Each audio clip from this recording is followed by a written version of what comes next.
Hey, that's Crimson Glory. Transcendence, or as a little bit of a blockhead teenager Marcus said in the early 90s, I said, trans dance. But it's, of course, that's Transcendence. And this is the band behind the mask. That's almost the man behind the mask. And that was a song with Alice Cooper. And when I was even younger, that was like in the mid-80s, I thought that was the best song ever. And I remember I listened to that song over and over again. You know, you recorded it on your tape recorder, listening to radio. And then you came up with a brilliant idea that maybe I should record it over and over and over again on the same cassette tape, so I didn't have to rewind. I thought that was a brilliant idea, but having recorded that, I think I heard that song about 30 times, and I kind of didn't want to hear it anymore. Wow, this episode should have nothing to do with Alice Cooper. And just like that, you know, presenting Crimson Glory and then incoherently going straight into Alice Cooper is something that has nothing to do with this episode. That's apparently Tales of the Vinyls, episode 11. And the absent-minded Marcus, and that's me. Well, if you don't know, I'm going to tell you again that Tales of the Vinyls is about albums that relate to Sterbhaus. It needs to be albums that inspired us. It needs to be or not necessarily inspired us, but it can be albums that inspired us. It can be albums that has some sort of tie to a really neat story I want to tell you. And with today's album, Crimson Glory, there's actually neither, but there is a really specific and important connection to Sterbhaus, and I'll get to that in the end of this episode. But I mean, since there are like basically just that connection, I need to have something to talk about. And since I love this album, I'm gonna go on a limb here and talk more about the albums. Like I said, it's the band behind the masks. Now, they started off. This is the second album. And the first album, that's the self-titled Crimson Glory album. And just look at that. If you can see that, I mean, yeah, there you go. There you got men behind the masks. And those masks are all over the face. Just imagine playing live shows with that. So it seems that their brilliant idea was to sort of make the masks a little bit smaller for each album. So here the masks are a little bit on Transcendence or Transdance. The masks are a little bit smaller. And by the third album, they dropped the masks completely. Apparently the talent was in the masks because the third album really sucks. And they're kind of back now, and they have like this super weird kind of, I wouldn't say masks, stuff hanging in the faces. And that album, now they sound pretty goddamn good again. So there you are. The talent with Crimson Glory lies partly in the masks, maybe. What do I know? Thing is, we'll be talking about power metal. And when I say power metal, you all get scared stiff because you start thinking about German dragons. You start thinking about Italian emerald swords and you know, people holding hands in unity, trying to save the world. But it wasn't always like that. That's what we've kind of grown accustomed to when we hear power metal.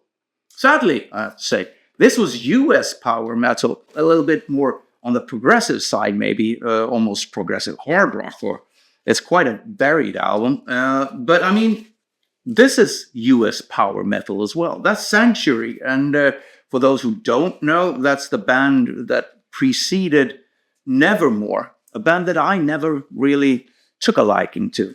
And here, this is, I don't really like, you know, these kind of, what they're called, picture vinyls. They kind of look pretty, but they never really sound that good, do they?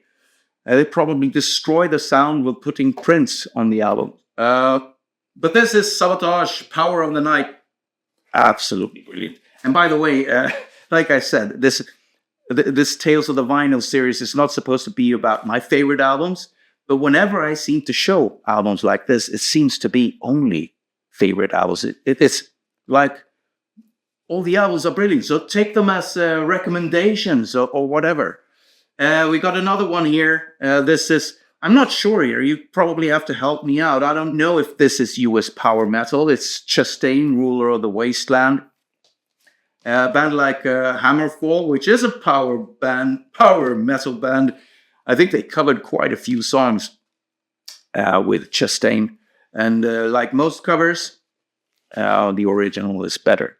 Anyway, US power metal has influenced a lot of bands in the 90s and going forward.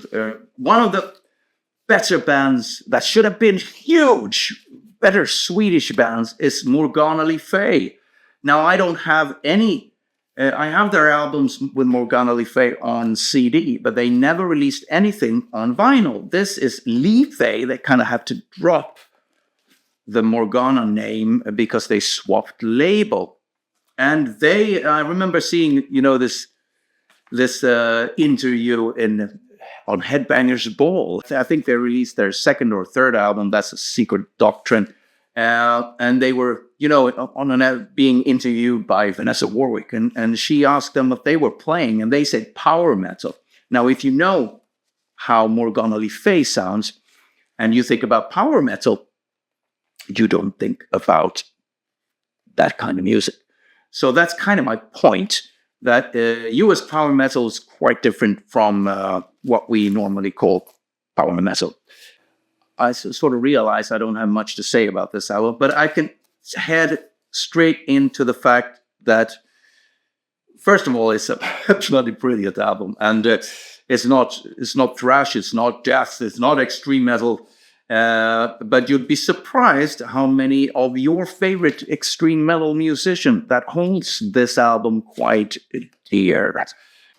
Let's head straight into why I even brought this album up, and why it relates to Sterbhaus. Now, here goes. Crimson Glory released these absolutely terrific albums, and then they kind of disappeared for a long time. Sterbhaus released absolutely terrific albums, and we disappeared for a long time. Now Crimson Glory is back, and it seems that they are releasing something really awesome. Sterbhaus is back, and we have released something absolutely awesome. Speaking about releasing, on the 17th of April, Crimson Glory releases their new album, and it's called Chasing the Hydra. On the 17th of April, Sterbhaus releases their CD, our CD, and that's, again, Next Akin to Chaos. That's actually why I brought this album up. We released the album the same day, and both albums are terrific. I wanted to do a short episode. It's going to be a short episode because I have other things to do. And you need to hear Crimson Glory Transcendence. And you can check out Chasing the Hydra, which is released on the 17th. And if you haven't checked out Sterbhaus, Next Akin to Chaos, you can do that on the 17th as well, because you can get it on CD. So there you go. Bye-bye.